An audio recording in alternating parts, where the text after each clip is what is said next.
Entonces, vamos a hacer este repaso de ciencias básicas en lo que es el aparato respiratorio, ¿ok? Vamos a primero la parte embriológica. Entonces, siempre recordando que la embriología en el desarrollo siempre es fundamental recordar los periodos, ¿ok? Vamos a hacer hincapié a eso. Pero ¿cómo empieza todo esto? A ver, veamos. Primero tenemos la formación del divertículo respiratorio, fase embrionaria, ¿ok? Esta es la primera fase embrionaria. ¿Cuánto dura la fase embrionaria? Dura entre la tercera y la quinta semana. Entre la tercera y cuarta semana, ¿no? En alrededor, lo que es en el intestino anterior, en la parte cefálica, se va a formar lo que se llama la cresta, ¿no? Traqueoesofágica, la cresta, que va al final a cerrarse y formar el tabique traqueoesofágico. Este tabique traqueoesofágico que prácticamente forma la tráquea y aparece alrededor de la quinta semana, cuarta, quinta semana, las yemas bronquiales primarias. Entonces, esto prácticamente en la cuarta semana y empieza a aparecer ya en la yema derecha 3 bifurcaciones, en la yema izquierda 2 bifurcaciones. Y así tenemos entonces que inicio de la cuarta semana, ¿no? Habíamos formado la yema, ¿no? el divertículo respiratorio, que se termina formando los bronquios traqueales, y al final vamos a tener la tráquea, los brotes pulmonares, brotes traqueales, y va a ir bifurcándose estos brotes bronquiales hasta que alrededor de, ya sabemos que a partir de la quinta semana ya empieza el siguiente periodo, que será el pseudoglandular. Pseudoglandular. Este pseudoglandular va a durar hasta la semana 16 y va a ir formando todo el árbol bronquial. ¿Hasta qué? Hasta terminar con bronquiolo terminal. Ojo, ya no con bronquio, sino bronquiolo terminal. Entonces ya la estructura fundamental de lo que es los bronquios y lo que va a ser el futuro pulmón, en la octava semana se esboza completamente con las bifurcaciones del árbol bronquial. Y entonces así tenemos que vamos a ir formando progresivamente. Habíamos dicho etapa embrionaria, 3 a 5 semanas, ¿ok? Desarrollo de la vía aérea mayor, en este sentido, básicamente las yemas bronquiales. Las yemas bronquiales. De ahí vamos a tener forman la etapa pseudoglandular. Esta etapa pseudoglandular, que va entre 6 a 16 semanas, recordar que justamente que dicen pseudoglandular, es que todavía no va a aparecer el área respiratoria. Recuerden que el aparato respiratorio está bien separado el área conductiva, el área conductiva, donde se da básicamente ventilación, del área respiratoria, donde se da básicamente el intercambio gaseoso. ¿Dónde se da esta fase, este cambio de fase? Aquí termina el bronquiolo terminal, y empieza aquí el bronquiolo respiratorio. Entonces, esta etapa pseudoglandular justamente culmina con la formación del bronquiolo terminal. Ahí, termina bronquiolo terminal, es la yema del bronquiolo terminal. Y entonces, una vez que termine esta etapa, va a aparecer lo que se llama la etapa canalicular. Ojo que en esta etapa pseudoglandular, paralelo al desarrollo del árbol bronquial, siempre van de la mano. Bronquio, arteria y vena, vasculogénesis, ¿no es cierto? Y desarrollo del intersticio pulmonar. ¿Okay? Entonces, viene la etapa canalicular. Esta etapa canalicular, ¿cómo se pueden acordar? Si pseudoglandular, o sea, no había todavía, digamos que la glándula era el globulillo y los acinis. Entonces no había todavía ahí, o sea, solamente llega hasta el bronquiolo terminal. El canalicular quiere decir que ya va a haber conductos, canal, pero en lugar de llamarlo canal, conducto alveolar. Va a culminar entre las 16 y 26 semanas con la formación ya de los conductos alveolares. Recuerden que de un bronquiolo respiratorio va a salir acá, a partir de acá, este es el bronquiolo terminal, y ya cuando se convierte en bronquiolo respiratorio, o ya tiene alveolos en su pared, este ya es zona respiratoria y ya se forma lo que se llama la unidad, que es el lobulillo. Y esa unidad es el bronquiolo respiratorio, que se va a dividir en conductos alveolares, ¿no es cierto? Conductos alveolares. Ya estos conductos alveolares llegan a tener entre 60 y 80% de alveolos en su pared. Y es importante porque en esta etapa, 16 a 26 semanas, marquen siempre fechas, o sea, preguntas clásicas. Entre la semana 20 y 24, ¿qué va a suceder? Se comienzan a formar, ¿no? Primero, el neumocito 1.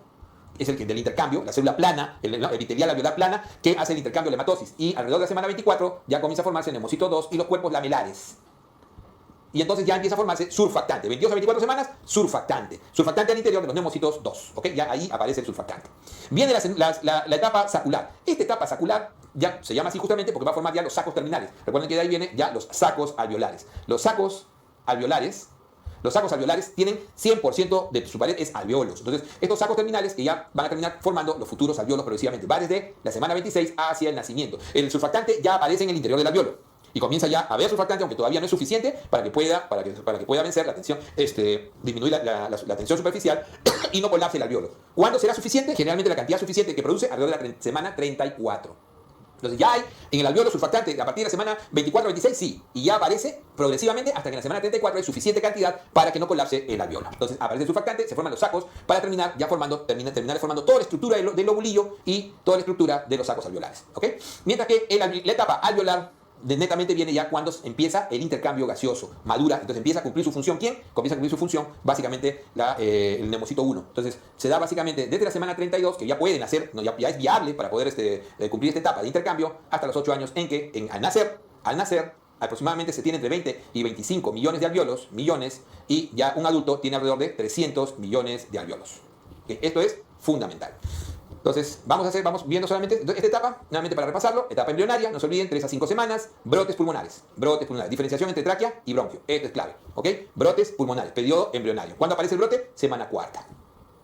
Viene entonces, ¿no?, lo que se llama el periodo pseudoglandular, que es cuando todavía no tenemos el periodo pseudoglandular, cuando todavía no tenemos el tejido netamente respiratorio, y va a culminar básicamente, recuerden siempre, la etapa pseudoglandular con la formación del bronquiolo terminal, ¿ok? Entonces se forma toda la periferia del pulmón, ramificación, parénquima, y ya comienzan a aparecer los neumocitos tipo 2, pero esto es ya en la etapa canalicular. En la etapa pseudoglandular, fundamentalmente el bronquiolo terminal. En la canalicular, recordando, la canalicular, ¿no?, 16 a 26 semanas, recordando que entre la semana 20 y 24 ya aparece, se diferencia justo el neumocito 2, tipo 2, y el neumocito tipo 1.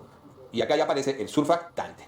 Aparece ya el surfactante alrededor de la semana 24, ¿ok? Entonces ya se comienza a formar hasta los conductos, por eso se llama canalicular, hasta los conductos alveolares. Conductos alveolares. Y de la 26 al nacimiento ya viene la sacular, donde se forman ya los sacos alveolares y por ende el 100% ya de los alveolos maduros. Ya es detectable el surfactante en el líquido amniótico, alrededor de la etapa sacular. Ya en la etapa sacular, si te dicen cuándo se detecta surfactante en el líquido amniótico, en la etapa sacular.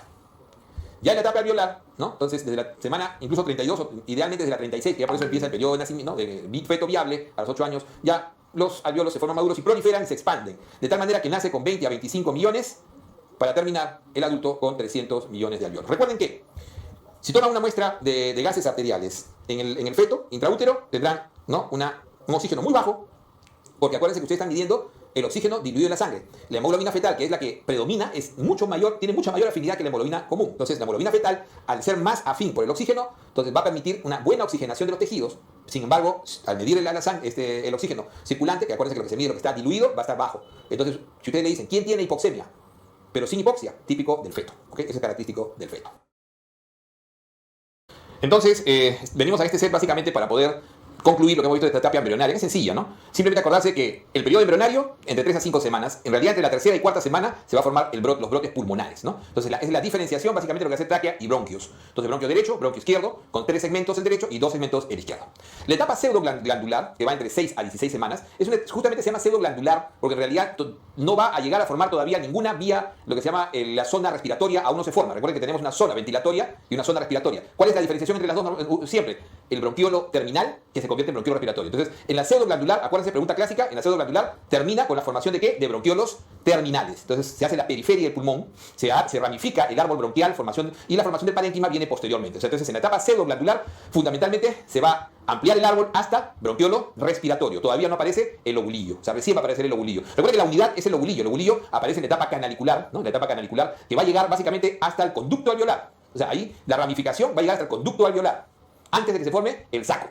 Por eso que la etapa sacular final es cuando ya se forma el saco alveolar, que recuerden que el saco alveolar está formado fundamentalmente por 100% de alveolos. Entonces, en esta etapa canalicular se van a formar, ya hay alveolos, porque acuérdense que desde que aparece el bronquiolo respiratorio, que es lo primero que aparece acá, ya el bronquiolo respiratorio tiene hasta un 20% de su pared con alveolos. Y de ahí va a aparecer ya lo que es el conducto alveolar, que llega a tener hasta 80% de su pared con alveolos. ¿Ok? En esta etapa, alrededor de la semana 20, aparece el neumocito 1 y aparece el neumocito tipo 2. Y entonces es que entre la semana 20 y 24 comienza la formación de surfactante al interior de las células todavía como cuerpos lamelares, ¿ok? Entonces entre la 20 y la 24. Ya en la 24 se comienza a encontrar pequeñas cantidades de surfactante en el exterior, y cuando viene ya la etapa sacular, ya el surfactante comienza a concentrarse cada vez más en el alveolo. La etapa sacular, que viene desde la semana 26 hasta el nacimiento, ¿ok? Desde la semana 26 ya se comienzan a formar los sacos alveolares y por lo tanto, acuérdense que los sacos ya son 100% de alveolos y la formación neta de alveolos. Entonces madura toda la formación del saco alveolar progresivamente hasta el nacimiento. Se coprolifera y se expande y aproximadamente van a ser con unos 20 a 28 millones, entre 20 y 28 millones de alveolos el niño. ¿Ok? Entonces esta es la etapa final en el nacimiento y postnatal, donde ya los alveolos maduran y van formándose cada vez más, que nace con aproximadamente entre 20 a 28 millones hasta llegar a 300 millones de alveolos. ¿Ok? Vamos entonces ahora a ver ya lo que es, cómo es esta anatomía de nuestro tejido. Entonces habíamos dicho eso, sin olvidar, de repente no lo habíamos mencionado en este momento, pero sin olvidar que las pleuras, ¿no? Las pleuras también, en su formación, la formación de las pleuras, ¿no? Que es en la etapa pseudoglandular, la formación de las pleuras son, a pesar de que ambos provienen del mesodermo, recuerden que del endodermo, básicamente provienen los epitelios, ¿no? Las glándulas, básicamente todas las glándulas, los epitelios provienen, ¿no?, alrededor del endodermo, pero del mesodermo proviene ya cartílagos, vasos y no olvidarse las pleuras.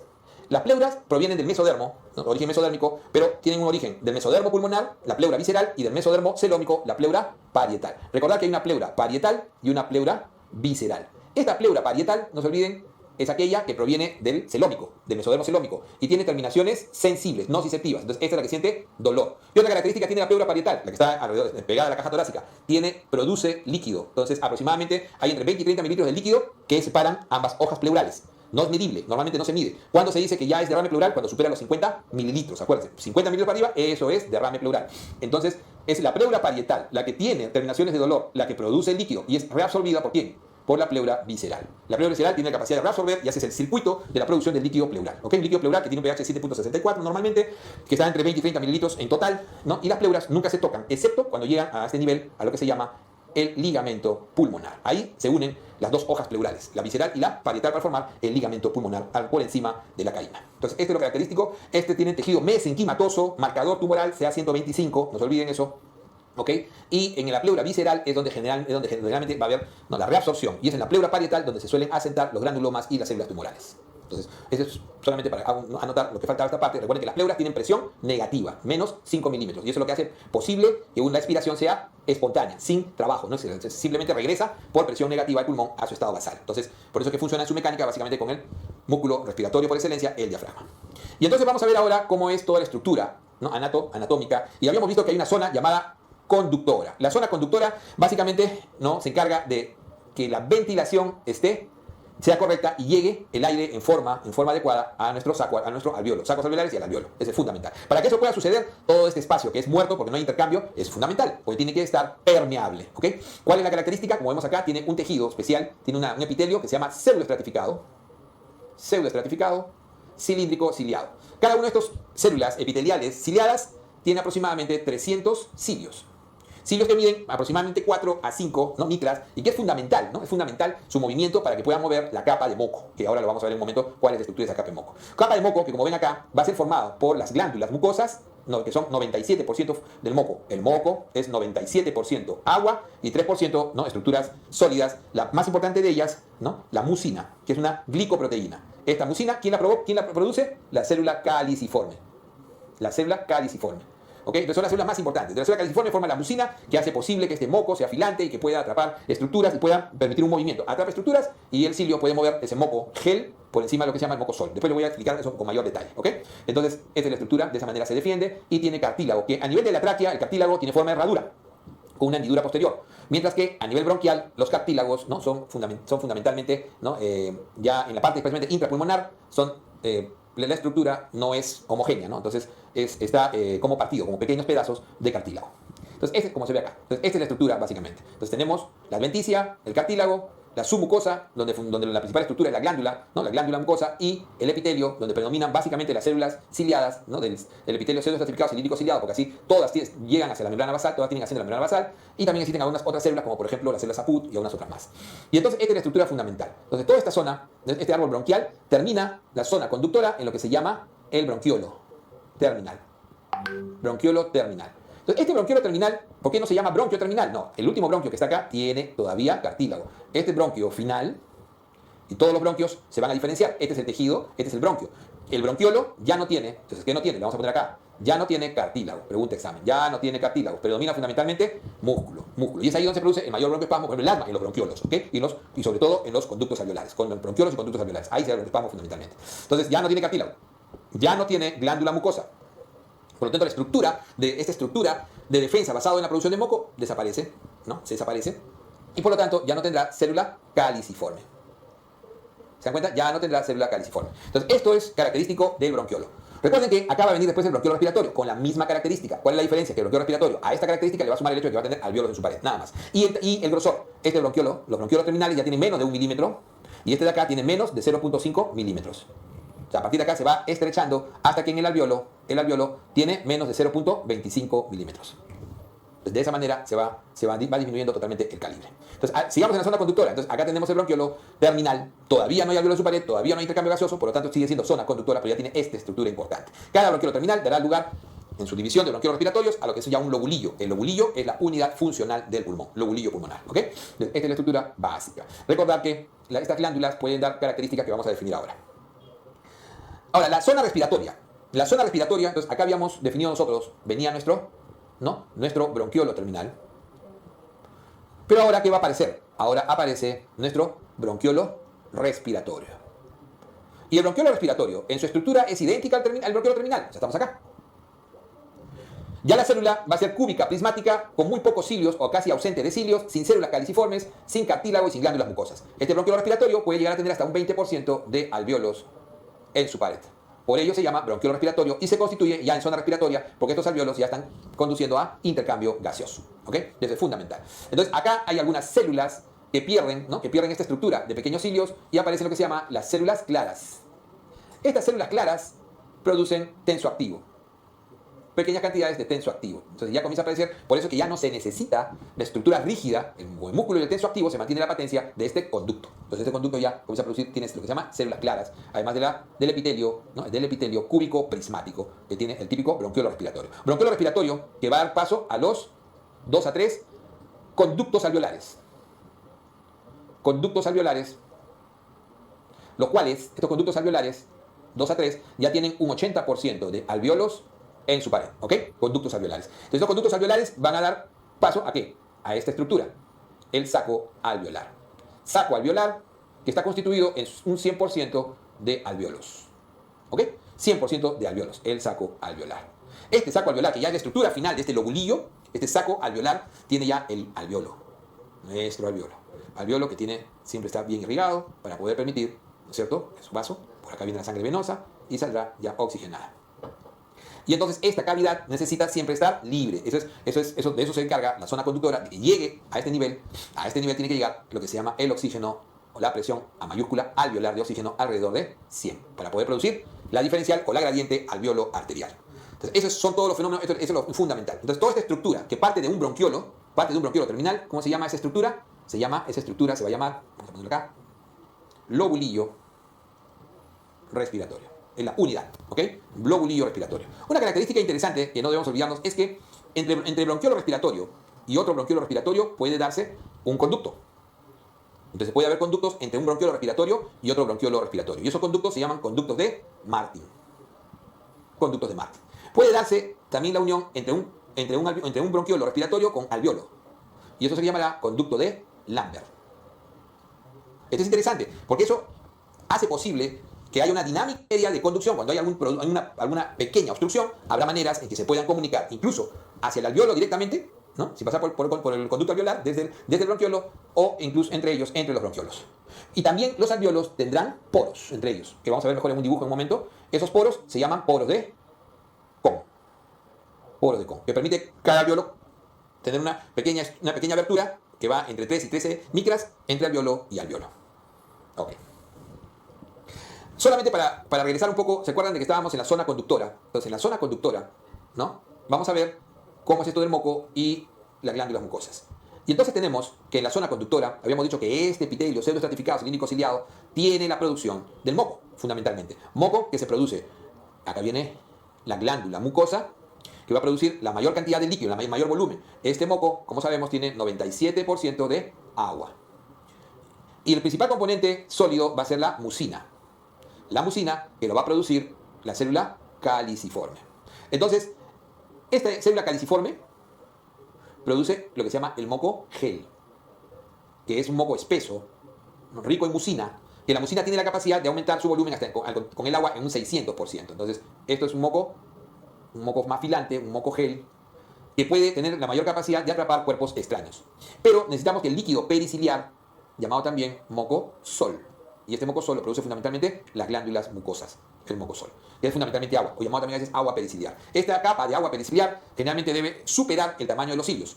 No debe superar el tamaño de los cilios para que esta capa, que suele tener alrededor de 5 micras, no debe superar el tamaño de los cilios, que suelen tener hasta 6 a 7 micras, para que los cilios puedan tener contacto con el moco gel. Y de esa manera puedan eliminar. ¿Cuánto eliminan en el día? Normalmente se elimina máximo 100 mililitros de moco. Más de eso ya se forma el esputo. Otro concepto importante que tenemos que tener en cuenta acá en esta zona bronquial, braquial y bronquial, es el hecho de que las glándulas mucosas, este es el epitelio, nuevamente estamos acá están con sus cilios, ahí están los cilios, y nosotros sabemos que está la glándula mucosa. Y esto de acá es la submucosa, ¿ok? El grosor de la submucosa. Entonces, si nosotros vemos que las glándulas mucosas están todas juntas y están paralelas, ocupan una parte de esta estructura. La relación entre las glándulas mucosas sobre el total, que es la submucosa, suele ser 0,25. Eso es lo normal. O sea, el grosor, la altura de esta glándula mucosa sobre toda la submucosa es 0,25. Eso se llama índice de Rayleigh. Ok. Cuando hay hipertrofia de las glándulas mucosas, como en las enfermedades, ¿no? Básicamente muy productoras de moco, bronquiectasias, o por ejemplo el paciente que tiene bronquitis crónica, la bronquitis crónica, esos pacientes pueden llegar a tener promedio 0.6 de índice RE. Entonces, esa es una característica que se puede ver en la biopsia del tejido bronquial. Entonces, habíamos estado en la zona ya respiratoria. Habíamos dicho que la zona respiratoria, ¿no es cierto? La zona respiratoria, ¿no? Inicia ¿con quién? Con el bronquiolo respiratorio. Bronquiolo respiratorio. Este bronquiolo respiratorio da paso a 2 a 3 conductos alveolares. Cada conducto alveolar va a dar paso, cada conducto alveolar, como ven acá, va a dar paso a sacos alveolares. Y estos sacos alveolares a los pequeños alvéolos. Está formado básicamente por alvéolos, ¿okay? En esta estructura enmarañada. Acá están los poros de Kohn, ¿no? Que comunican un alvéolo con otro. Están los poros de Kohn. Entonces, esta es la estructura fundamental para verlo mejor. El interior de un alvéolo, vamos que es un corte, es el alvéolo ahí, ¿no? El interior de un alvéolo está tapizado. Este tejido es el 60%, está formado por células neumocitos tipo 2, o células epiteliales, también llamadas así, tipo 2. Neumocitos o células epiteliales tipo 2, que es la célula precursora, porque la célula más importante va a ser el neumocito o la más especializada tipo 1 o célula epitelial tipo 1, que es esta célula plana que ven acá. Esta célula plana. Esta es la encargada de la hematosis. Esta es la encargada de la hematosis. Entonces un 40% ¿no? va a formar. Doctor, pero yo veo que acá hay mayor cantidad de células tipo 1. Claro que sí. Porque hacia la luz del alvéolo, el 95% de la luz de un alvéolo está formado, o sea, está tapizado por células tipo 1. Por células epiteliales tipo 1 o neumocitos tipo 1. ¿Se dan cuenta? Tiene la cantidad el 95%. ¿Por qué? Porque son las células que tienen que estar en contacto con el aire alveolar, ¿no? Entonces, por acá sabemos nosotros que va a ingresar así la presión alveolar de oxígeno para el intercambio. Entonces, el 95% de este alveolo va a estar tapizado por neumocitos tipo 1. Pero si no hablamos en porcentaje, ¿cuál es la célula prevalente? La célula prevalente en general será el neumocito tipo 2. El neumocito tipo 2 que es el precursor del neumocito tipo 1. Y este neumocito tipo 2 que es una célula, si esta es una célula plana, ¿no? Célula epitelial plana, el neumocito tipo 1, el neumocito tipo 2 va a ser una célula prismática, cúbica, prismática, que en su interior tiene lo que se llaman los cuerpos laminares o lamelares, que no es otra cosa que surfactante, tensoactivo, ¿ok? Entonces, básicamente su función es formar el tensoactivo que se requiere para que no colapse el alvéolo. Recuerden que el surfactante, su principal función es evitar el colapso alveolar, disminuir la tensión superficial, básicamente, ¿ok? Manteniendo así lo que se llama el concepto de compliance. Yo veo, doctor, una tercera célula, ¿sí? Hay una tercera célula, llamada también células M, que son presentadoras de antígenos. Y obviamente ese es macrófago alveolar. Macrófago alveolar que es fundamental en las enfermedades autoinmunes. Entonces, esta es la estructura del alvéolo. Entonces venimos a este set para terminar esta parte y recordar, siempre recordar, ¿no es cierto? Ya sabemos que el origen de nuestro aparato respiratorio es endodérmico y mesodérmico y que tenemos una zona, siempre recordar, conductora y una zona respiratoria. Esta zona conductora, no se olviden que esta zona conductora, ¿no? Que básicamente tiene todo ese espacio muerto, termina en el bronquiolo terminal. Ojo que ya, como ven acá ustedes, a partir de que aparece el bronquiolo, ya no hay cartílago, ya no hay glándula mucosa ni célula caliciforme. Pero este bronquiolo terminal no tiene alvéolos. Una vez que aparece el alvéolo, se forma la zona respiratoria. Zona respiratoria. Siempre recordando que en el bronquiolo es menos de 1 milímetro, ¿no es cierto? Menos de 1 milímetro lo que es el grosor. Y en el conducto alveolar, que es lo que ya se va, acá se forma, el lobulillo, la unidad. Entonces, esta es la unidad. Cada bronquiolo terminal va a formar una unidad. Una unidad, un lobulillo. Entonces viene el bronquiolo terminal y ahí aparece el bronquiolo respiratorio y este bronquiolo respiratorio va a tener los conductos alveolares, sacos alveolares y los alvéolos. Recuerden que estos alvéolos, como ven ustedes acá, tienen poros que van a comunicar un alvéolo con otro. Eso permite una mejor ventilación al interior del saco. Y estos poros se llaman los poros de Kohn. Los poros de Kohn. También estos alvéolos van a conectarse con el bronquiolo, se conectan con el bronquiolo respiratorio a través de lo que son los conductos de Martin, ¿ok? Acuérdense, conductos de Martin, y entre ellos, no, con el conducto de Lambert y entre ellos por el conducto de Martin. O sea, dos bronquiolos se conectan entre sí por el conducto de Martin y un bronquiolo se conecta con un alvéolo por el conducto de Lambert, ¿ok? Entonces, esto es lo que sucede acá. El alvéolo ya la zona respiratoria, como hemos visto, recordar que tiene células fundamentales, o sea, a pesar de que la mayoría de las células son neumocitos tipo 2, por el interior, o sea, lo que tapiza el alvéolo, el 95%, lo que se muestra es el neumocito 1. Porque el neumocito 1, plano, célula epitelial alveolar plana, es la que se encarga de la hematosis, no se olviden eso. Mientras que el neumocito tipo 2, con sus cuerpos lamelares, que va a tener básicamente la función de producir surfactante, son el 60% del total, pero en la superficie solo ocupan menos del 5% de la superficie del alvéolo. Entonces, como vemos, la estructura alveolar. Recordando cómo va cambiando el tejido,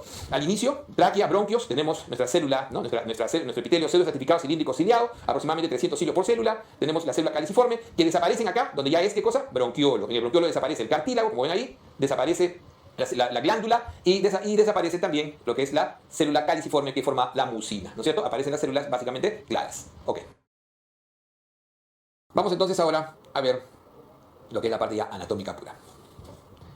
Entonces nosotros tenemos, hemos quedado así, ese es el sistema, básicamente, ¿no? La parte histológica y la microestructura. Y la macroestructura del pulmón, sabemos que hay dos pulmones, pulmón derecho, pulmón izquierdo, y entonces tendremos que el pulmón derecho tiene 3 lóbulos, a diferencia del izquierdo, que solamente tiene 2. Y eso es fundamental, ¿ok? Eso es fundamental. El pulmón derecho, ¿no? ¿Por qué el lado izquierdo, por qué el pulmón izquierdo es más pequeño? Porque el pulmón izquierdo tiene el corazón que le roba espacio, ¿no? Le roba volumen. Por lo tanto, tiene solamente 2 lóbulos. El pulmón derecho tiene 3 lóbulos, es fundamental. Nosotros sabemos que, habíamos dicho que el aire tiende siempre a ir hacia arriba, eso es física básica. Entonces, ¿dónde tendré mayor ventilación en el pulmón? En los ápices. Mientras que la sangre, ¿no? Tiende, por su peso, tiende a ir hacia abajo.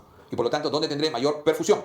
En las bases. Entonces, existe lo que se llama la relación PQ. La relación PQ tendrá más ventilación, ¿no? Hacia lo que es los ápices. Y estos ápices, característicamente, por eso es que son las zonas más ventiladas. Y entonces, procesos que requieren mayor cantidad de oxígeno se suelen dar ahí, como el proceso tuberculoso. Entonces, el lóbulo superior, ¿no? Posterior y superior suelen ser típicamente los que se relacionan con tuberculosis clásicamente postprimaria, ¿no? La postprimaria clásica, lóbulo superior. El lóbulo medio es interesante, porque el lóbulo medio, que son el segmento 4 y 5, da lo que se llama el signo de la silueta. Que no es otra cosa que si uno tiene una radiografía de pulmón, nosotros sabemos que esta es la parte anterior, esta es la parte posterior, entonces, y tenemos las fisuras.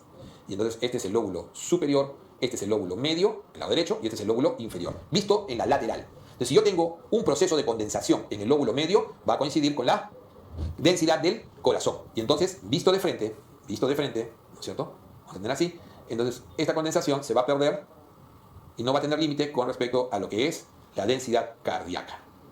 Y al perder este límite, eso se llama signo de la silueta. Se pierde el límite. Que si tuviera límite, entonces vamos a estar ante la ausencia del signo de la silueta. Y si hay ausencia de signo de la silueta, quiere decir que la condensación está en el lóbulo inferior. ¿Ves? Y eso es básico para entenderlo. Recuerden que el pulmón derecho es más constante anatómicamente y tiene 10 segmentos. Entonces, 10 segmentos en el lóbulo inferior, que vemos acá, que es grande, tiene el segmento del 6 al 10. ¿Cuál es la importancia del segmento 10? Que en el segmento 10, que está, ¿no? El segmento 10 es donde, por continuidad y por gravedad, suele caer en el segmento 10 los cuerpos extraños, directamente. Porque vamos a ver que la estructura, ¿no? De los bronquios, el bronquio derecho es casi perpendicular al piso, corto y más ancho. Entonces permite que todo aquello que uno se aspira o broncoaspira tienda a ir hacia el lado derecho, y si es un objeto, un cuerpo extraño, se irá al lóbulo, que es donde generalmente primero se busca. Segmento 10, lóbulo inferior. Okay. Tenemos entonces acá lo que es ya el pulmón izquierdo. Solamente 2 lóbulos y aquí ya no hay 10 segmentos. Habrán entre 8 a 10 segmentos, variable. Y eso es importantísimo, ¿ok? Entonces entre 8 a 10 segmentos. ¿Por qué? Porque ya en el lóbulo superior va a estar metido el medio. O sea, ya no hay separación hacia un lóbulo medio. Estarán segmentos que en el lado derecho conforman el lóbulo medio. Y esa es la típica língula, ¿no? En el lado derecho esto sería el lóbulo medio. El segmento ápico posterior, que son justamente los que se pueden comprometer con tuberculosis. Recuerden que el anterior, tuberculosis, no. Pregunta de examen. Entonces, ¿dónde suele aparecer, ¿no? Porque la siembra suele ser hematógena, ¿dónde suele aparecer la tuberculosis postprimaria? En el apical, o en el posterior, o en el ápico posterior. Miren que se puede fusionar. Si se fusionan, ya no serían 10, serían 9. Pueden estar separados como segmento 1, 2, o puede fusionarse en un ápico posterior. Mientras que en el lóbulo inferior del pulmón izquierdo, estará en el lado izquierdo, en el lóbulo inferior, tendremos la posibilidad de que el segmento 7 y 8 se fusionen. Y si también se fusionan, terminaríamos con 8 segmentos. Entonces, esa es la característica. Y recordar, ¿cómo es el bronquio derecho? Entonces, como decíamos, es como si ustedes dispararan, ¿no? Dispararan, pero ¿no? Hacia la izquierda, disparen hacia la izquierda, pero invertido, ¿cierto? Entonces uno dispara, entonces tiene lado derecho, perpendicular, giren así, lado derecho, perpendicular al piso, corto y grueso. El lado izquierdo, paralelo al piso, largo y delgado. Entonces ahí tienen el lado izquierdo y el lado derecho. Corto, grueso, donde el 90% de las broncoaspiraciones, por eso es que se suelen ir, generalmente las que se van al lado izquierdo son por la posición que tenía el paciente en el momento de la aspiración o de la broncoaspiración. Característico.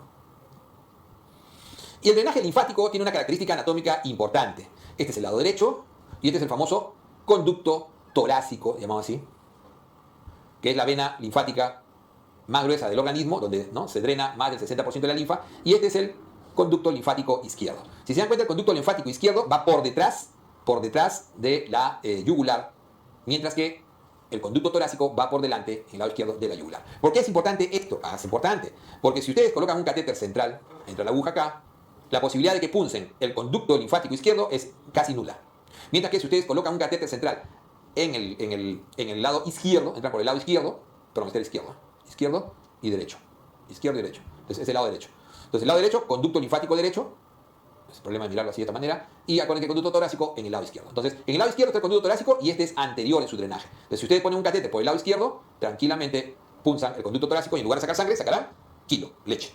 ¿No? Van a sacar kilo. Y eso, a todos los que hemos trabajado en este rubro, alguna vez nos ha pasado. A mí me pasó un par de veces. En realidad hay que tener mucho cuidado en eso, saber qué hacer en ese momento. Pero es un riesgo de entrar a abordaje, pregunta que se hace a veces, muy raro, pero se hace más en posgrado, abordaje izquierdo. Entonces, ¿qué se dice? ¿Por qué no el abordaje izquierdo?